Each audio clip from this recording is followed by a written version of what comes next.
Good morning. Welcome to Catalyst Energies. My name is Dee. Thank you for joining me. I am so grateful that we are all here. This is your daily Catalyst Astrology for the 9th of July, 2020. All right, let's share that screen. It is a balmy, humid day here, and we have a moon in Pisces. So if anybody's feeling saturated or like a sponge or having a throwback to empath days where boundaries were not even a thing, I would not be surprised. Definitely feeling the barometric pressure and the literal pressure from all the humidity in the air, just kind of like, whew, just like I said, saturation, sponge saturated with the moon in Pisces. I mean, she loves to be in Pisces. There's a very strong connection here, but it's not an easy place to be in terms of that. That is, like I said, empath territory, feeling all the feels, all of our feels, everybody else's feels, feels from past lives, feels from future lives. I mean, Pisces in the 12th house is everything, right? It is the collective unconscious. So don't be surprised if that's how you're feeling today, either physically or definitely emotionally. But the waters, wow, there's a lot of saturation today and a lot of sogginess with the moon in Pisces. Um, yeah. So we did have, like I said, a trine to Mercury retrograde in Cancer. This is the degree that Mercury is going to go direct on Sunday. And there's also by the end of today, this is right now, by the end of today, the moon is also going to trine the sun in Cancer. So these are really helpful aspects today because a lot of water, it's very emotional, but Cancer is that containment, right? It is boundaries, it is safety, it is identification with our family of origin, our land, our national identity, our tribal identity, the communities and the groups that we identify as providing something, providing a container, a vessel, boundaries, safety, emotional safety. So even though emotionally, intuitively, we have the yin principle of the moon in a yin sign of Pisces, um, there is a lot of supportive, very foundational support for Cancer through these masculine principles, right? Mercury being air and the sun being fire.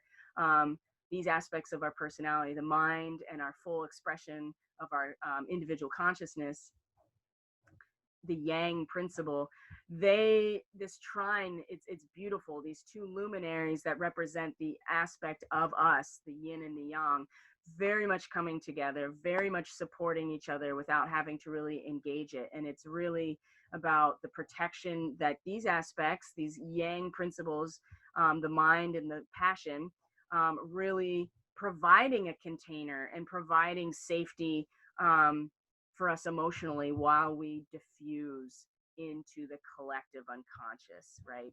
So we also had a square. You can see here the square to Venus in Gemini. Um, this degree is 9 degrees. So if we went back a couple hours, you would see that the square would be exact. Still a lot of there's a lot of feminine yin energy in this chart today. And the square here, we're looking at especially 9 degrees. So you have two mutable signs. You have Pisces and Gemini, which means they are diffused either, well, diffusion and dissolution, right? That's the Pisces. But Gemini, it's just the endless function of the mind, right? That the thoughts travel, right? That there is no containment, for the Gemini archetype because it's an endless stream of information that we are engaging with and recognizing at any one time that there is polarity to the spectrum of where these thoughts and ideas and the short-term travel and all that stuff. That's Mercury principles. Remember, Mercury is the magician. Mercury or Hermes as a archetypal symbol, as a deity through Roman and Greek mythology. Hermes had wings on his sandals. He was able to travel very quickly. So there with Gemini, so Venus, right? She's about what's valuable to her, what feels good to her, what's beautiful to her, what appeases her senses, um, and in Gemini now direct, she's been direct in Gemini for a minute. She is identifying what aspects about the mental process and what conclusions the perceptions specifically is valuable to her. And this degree, this 9 degrees in Pisces and Gemini, has to do with a movement forward in some way and a very specific singular focus. This degree is the quiver of arrows that we have, and the arrow is the sharpness of the mind to hit the target and um, conquest in some ways, mental conquest.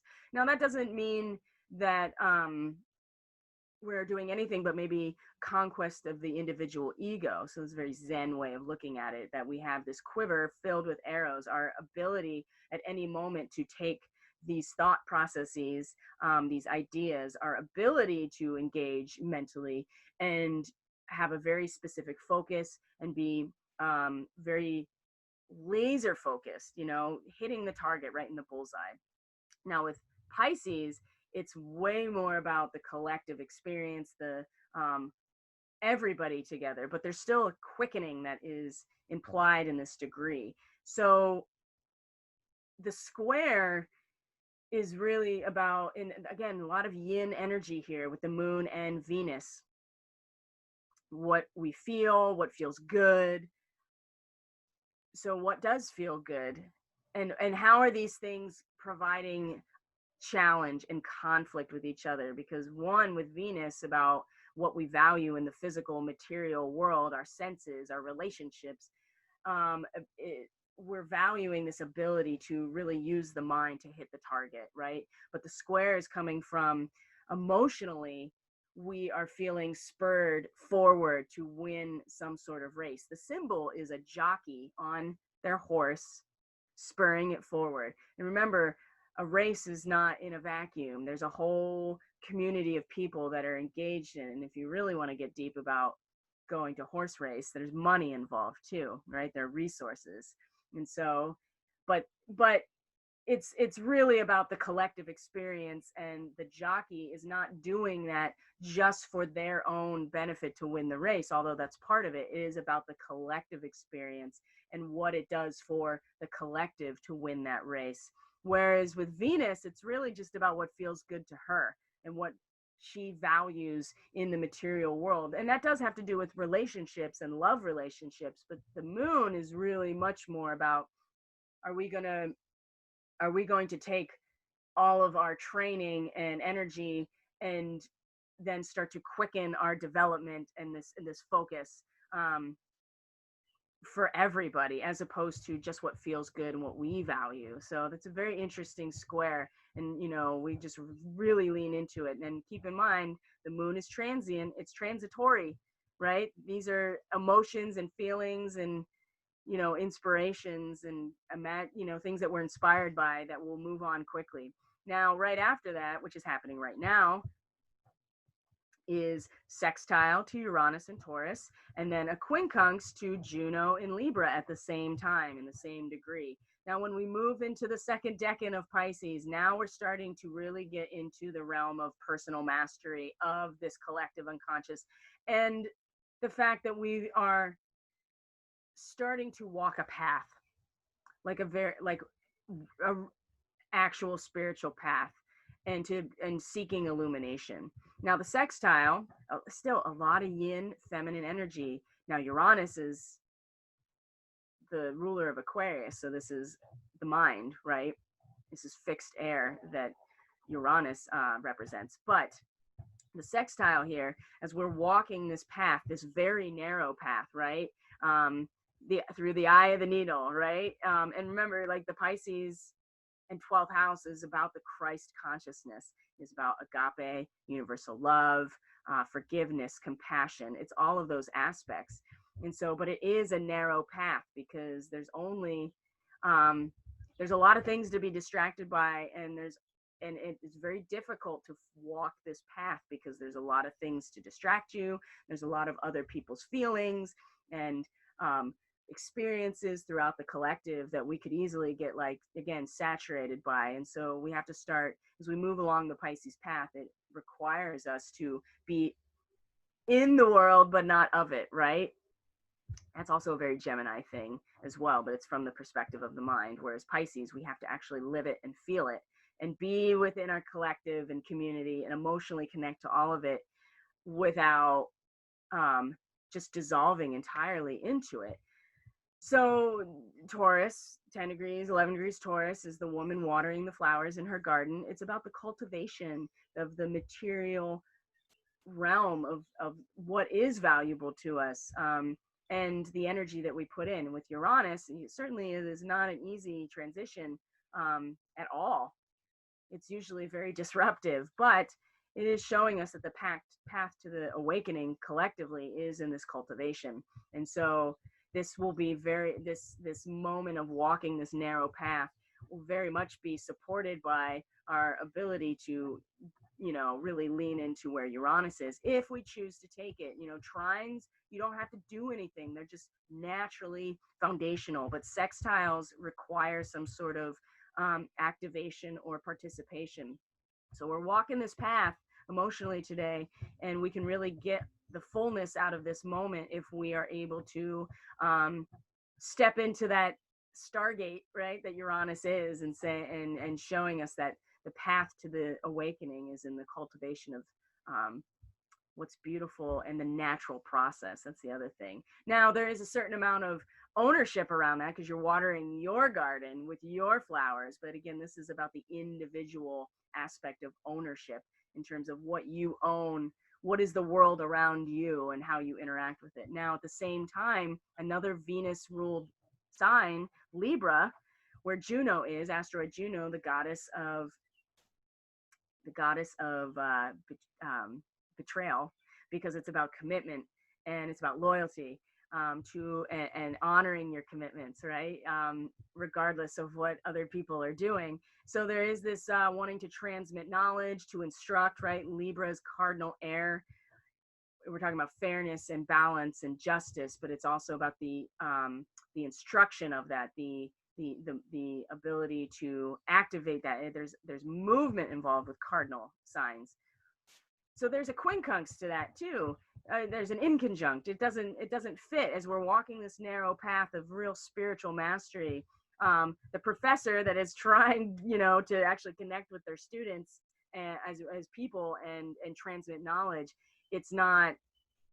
they're not fitting together at all. So this is a moment of adjustment. And I think a lot of people, especially because of this Venus with Gemini and the personal value that we may be placing on our ability to really hone in and conquer with our thoughts, with our ideas, with information.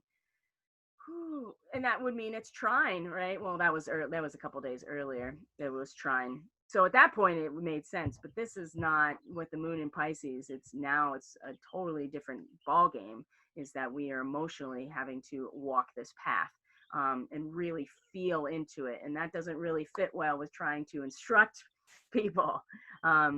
So an adjustment needs to be made here. The moon is also going to conjunct Ceres, who is now retrograde in Pisces. And I talked about this yesterday, is that she's not playing. And now that she is retrograde, it becomes even more obvious that she's not playing. This is the time where, her identity as a victim because her daughter was taken away, and she can't have her back except for half of the year. This is now when she's just like, oh, hell no. Well, I'll let you know how much of a victim I am. So Ceres, and then the moon conjuncting with her today. And this degree in Pisces is interesting because we're getting very close to the midpoint of Pisces. And it's a sword in a museum that is, a reference to past battles. Like, she's showing you, hey, I have, here is a reference to the past and the weapons that were used and the battle that was fought. And as we get further into Pisces, you'll see that symbolism of battles and fighting battles, and a lot of generals and leadership in the military is in Pisces. So as we get further into Pisces, the spiritual battle aspect becomes way more prominent.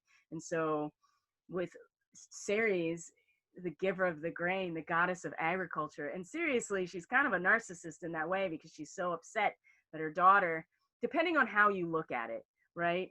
Either way, she feels like a victim. And now we're gonna have an emotional connection to that at some point today, and really diffuse with that. And I think that's going to be interesting to see what comes up. Into tonight, I said that the moon, is going to trine the sun in Cancer, who is moving now into the second half of Cancer, which is now consolidation. We've made our decision about where our allegiance really lies, where our root cord is meant to be planted. And now we're consolidating our power, our personal power, with the sun moving through this half of Cancer. So when the moon has that, let's see here, it has that trine, this is going to be overnight. The master instructing the pupil, right? The transfer of power and knowledge, to keep the spiritual impulse of the cycle like undeviated, like it's a seamless transition. And this coming into a trine with the sun is going to be very, very fascinating. We're going to get some big downloads, I think, at that point, and like some real important connections, and getting some really important information. Now, how the master, whatever that means to you, that could be an actual teacher, but it's really about the transfer of spiritual knowledge, undeviated, right? Seamless, pure. And then enshrined to the sun, who's really providing the boundary for our emotional security through, for our full expression of us as our consciousness. It's going to be interesting. That's all. And that's going to happen overnight. And then also at the same time, right after that, then the moon is going to conjunct Neptune retrograde. And this is going to be a moment of real surrender, surrendering to our own ability to be inspired, to use our intuition, to trust this process, to trust source creator, to trust these cycles that are so much bigger than anything else. Now, if we have not done the work, this is so delusional and so how do I say this? I'm not sure I know how to say this, so I'm not going to. But what I will say is that, with a moon conjunct Neptune in Pisces, there is nothing to hang on to here. This is total going into the dream state, totally into the intuitive state. It is just so we've dissolved completely. And having this trine to the sun right before that is going to be like the thing that allows us to go into this space and completely surrender. It's a very hanged man type of moment, but with the high priestess, because she is the moon. So that's also a moment of real power and actual, like, creating the void from which things will, or bringing to the surface the void in which things can be created within, right? That is the high priestess. She is the void. She is the dark space in which we fill with light. That's just going to be, that's going to be overnight. So again, dream time is going to be really important, to moving into this evening. But today, take care of your emotions, let things flow. Don't try to, you don't want to try to stifle anything, or get too down on yourself, but you also don't want to allow yourself to just totally, like I said, dissolve into everything, and to take in everything else's feelings and energetic signature as your own, which is going to be really difficult, I would say. So connecting to these trines with the Cancer energy is really important. Two other things I want to say, they're really kind of the same thing, is that Jupiter has moved retrograde into a new degree, and the north and south node, the true node, not the mean or the average node, but the true node, because that changes, you know, has moved into a new degree as well. And so for here, the first mockingbird of spring. Ah, my God, virtuosity, because it's not the mockingbird doesn't just repeat, but it weaves together and to create a song. Oh, it's so nice. And it's like the personal virtuosity, whereas that degree in Sagittarius is about social respectability. Remember, that's the south node. So are we creating our own song, right? Are we developing our own song, or are we more focused on social respectability? And I think that a lot of us can kind of connect to that and what that may mean for us personally. But Jupiter has now moved back into 23 degrees, 22 to 23 degrees Capricorn, which is a soldier receiving 2 awards for bravery. And this is also where Pallas Athena is. Pallas Athena is the daughter of Zeus or Jupiter. She's the goddess of wisdom and strategy. So they are working together, and they're both retrograde. And so it's really about this inner leadership, this inner strategy for, you know, we're still talking about Capricorn, so it's still the outer structures and the institutionalized structures, the external power, but it's about our strategy and, you know, are we able to really hold our own within this as things change, and to recognize the strategy and the leadership in the changing of the guard, so to speak. That's really, especially with the nodes shifting a degree today, we're going to feel it. There's going to be some big shifts in terms of strategy and the leadership, and then where we're collectively going and where we're collectively meant to leave behind the south node. And I think it's really beautiful, the first mockingbird of spring, this ability to not only imitate, but also to use what we've imitated and to create our own song. I just think it's beautiful. So this is the Daily Catalyst for today.